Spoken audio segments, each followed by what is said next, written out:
Okay, so recently on social media, me and Petty Paige have been accused of doxing people, and today we're gonna get into that and explain, debunk a few So let's get straight into the drama. Bitch! So every time you talk about like doxing, or even when I talk about someone dox this person, there's always someone that goes, oh well, you doxed them.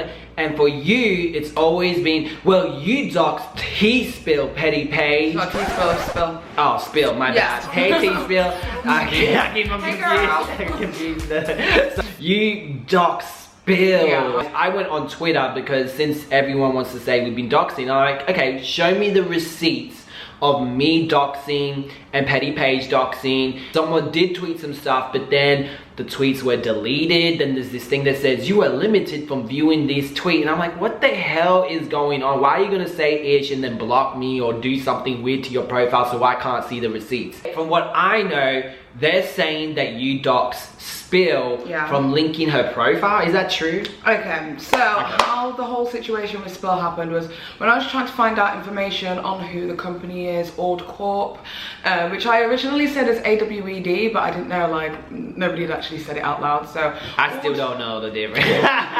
But it's Old Corp. When I was looking for the information on them, when I searched the company name, what actually came up was the LinkedIn profile for the woman who voices Spill, who is one of the main creators of Spill. So she had it on her profile. The profile on LinkedIn, when you search for Old Corp, came up with her on LinkedIn. So when you clicked onto it, it also linked that profile to the actual YouTube channel. And then at the time, I don't know if it's changed, but I do have the receipts and the dates to prove it. At the time, she also had on her personal profile on social media, which was also linked to the LinkedIn, that that she was the voice and the producer of Spill. Okay. So she linked it herself. So she was very open publicly of her work being the voiceover actress as well as one of the producers for Spill. That wasn't public knowledge, and then people felt that because she wasn't in the public eye, like most people expect people to be in the public eye, that I was doxing her by showing that information out. Okay. Now, Spill has never ever come back and retaliated or retorted to me and said I was not happy with my personal information being out there or anything like that, because she was the one who made it public. All I did was show my audience, and I kind of feel like if anything's public information, and she linked it as well. Yeah, but here's the thing, here's the issue where I have the whole like keep the same energy situation. Do you remember when Brandon Calvolo was getting into a lot of trouble for having a younger girlfriend, and he made comments that he may or may not have allegedly slept with her before the age of 18. Okay, yeah, I remember that. Okay, so when I was searching for information on her to find out her real age, I was able to find from a public LinkedIn profile kind of thing where she went to school, when she graduated, and what jobs that she'd had since then. Okay. Now, I was able to find all this information on a public website where she'd said her name, what it is that she did, you know, how old is she. And she never privated it or anything? It was never privated. Okay. And she also said that she worked for Brandon at one point as a personal assistant, which was what her job description was. Now, I put that information out there, and bearing in mind at the time I was speaking allegedly about a minor, and I put that personal information out there, that was not viewed in the same way. So I'm like, if I can use information from a public LinkedIn profile about one person, what makes another person different? This was not a content creator either. So neither of these people were like in the public eye like that. I just, you know, exposed it to my platform. So on one hand, we're cheering because apparently it's, you know, to catch a predator or whatever. On one hand, we're cheering for me on one side, but then on the opposite side, when it's a channel that people enjoy and love and, you know, is getting deconstructed who they really are, then I'm being viewed as the bad guy and I'm doxing people. So it just kind of, it's annoying, but it's a part of the job, I guess. Okay, also, we gonna, you got your phone? Yeah, I'll find it. Because from what I know and from what I think doxing is done maliciously to harm and hurt the person. Doxing or doxing is a form of dox, an abbreviation of documents, is the internet-based practice of researching and broadcasting private or identifying information, especially personally identifying information about an individual or organization. The methods employed to acquire this information include searching publicly available databases and social media websites like Facebook. Hacking and social engineering is closely related to internet vigilantism and hacktivism. Doxing can be carried out for various reasons, including to aid law enforcement, business analysis, risk analysis, extortion, coercion, inflicting harm, harassment, online shaming, and vigilante versions of justice. Okay, so there's different meanings. Like there's a good way to dox and a bad way to dox. Is that what you're saying? Yeah. Because that's what I'm getting from it. It's like, yeah, so if you were to dox somebody's private information, I don't know, say like somebody like Onision, to help aid law enforcement, to you know, help catch him and get him sorted and all that kind of stuff and off the platform, that would be seen as a good way of doxing. Yes, it would be. But if you get their personal information, like their address and name, and you're doing it because you don't like the person, they have ulterior motives, is that the word? Ulterior motives behind the thing, like they want to harm you psychologically or physically, I guess that would be considered a bad way. Yeah, I think like in hindsight, if I was like to make that video again, I probably would not have included the picture of her face.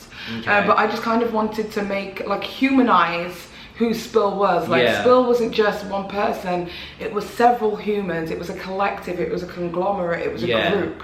So that's what I kind of wanted to try and do with that. So I think in hindsight, like, if I was to do this again, if I was to make this series again, I would definitely take out her picture, because I don't think it necessarily helped aid anything or make things better. Yeah. I think also in future, if I was to do this again, I would probably point out that, you know, now that we know this information, please don't go and harass her, don't go and ask her questions, like you get what I mean? She's just, because I think what a lot of people didn't understand was that I wasn't trying to attack Taylor, the voice and the producer behind Spill, as an individual. I was trying to say that Taylor is one person who works for a conglomerate. She works for an entire group of people. It's like getting upset with the cashier at Tesco's for something that Tesco has done. Do you get what I mean? Or like the cashier at Walmart for something that Walmart has done. You can't be, that's misdirected anger. And I think if I had made that a little bit more clearer, the video would have, a lot of less people would have considered it doxing. Yeah. Has she contacted you? Like, has she said, hey, I'm hurt that you put my face out there?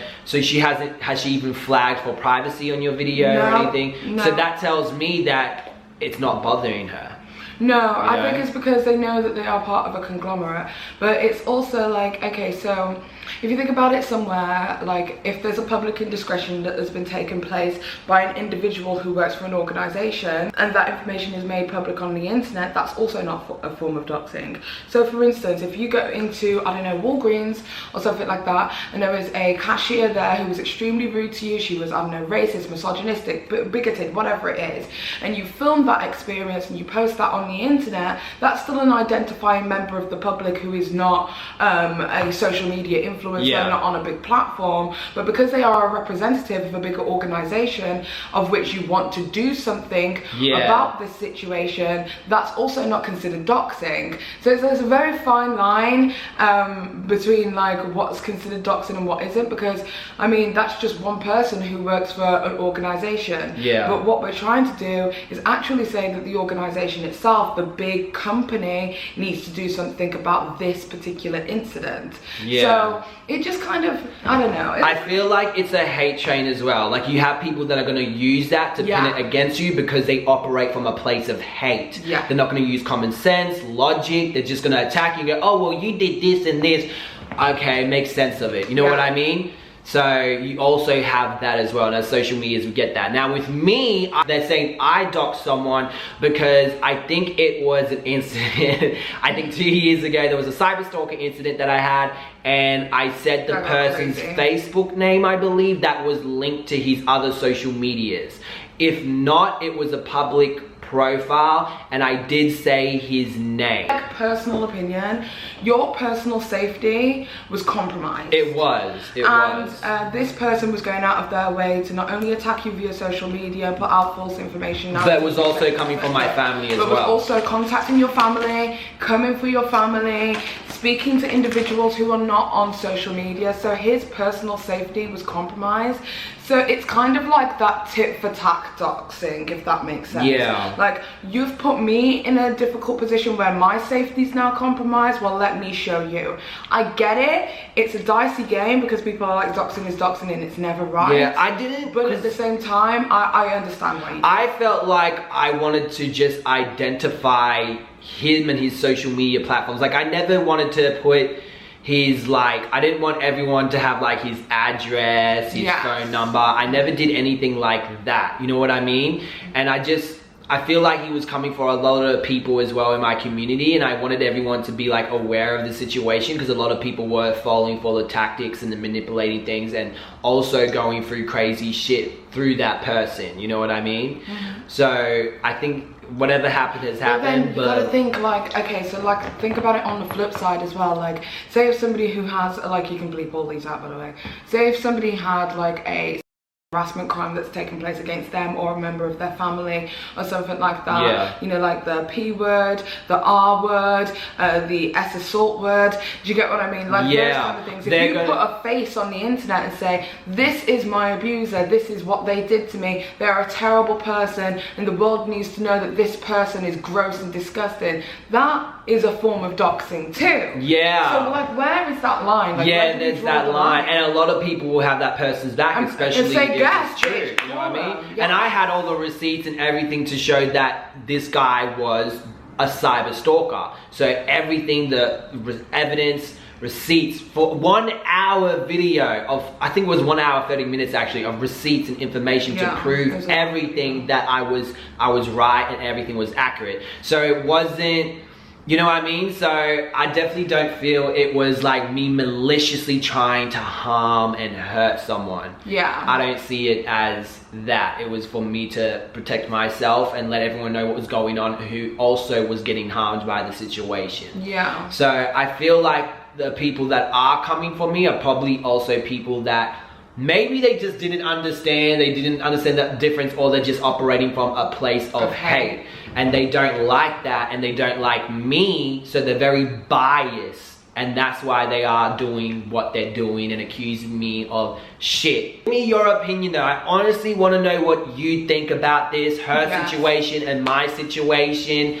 Give us your opinion, your feedback. Let's get the discussions rolling. I think we covered this video really good. I'm happy with it. I'm so happy to see Paige. Like, honestly. You keep calling me Petty. I always call her either Petty or Paige. We've been friends since like 2016. When you first started YouTube. I saw your video and I was like, oh my god, her shit is so good, and we communicate from that.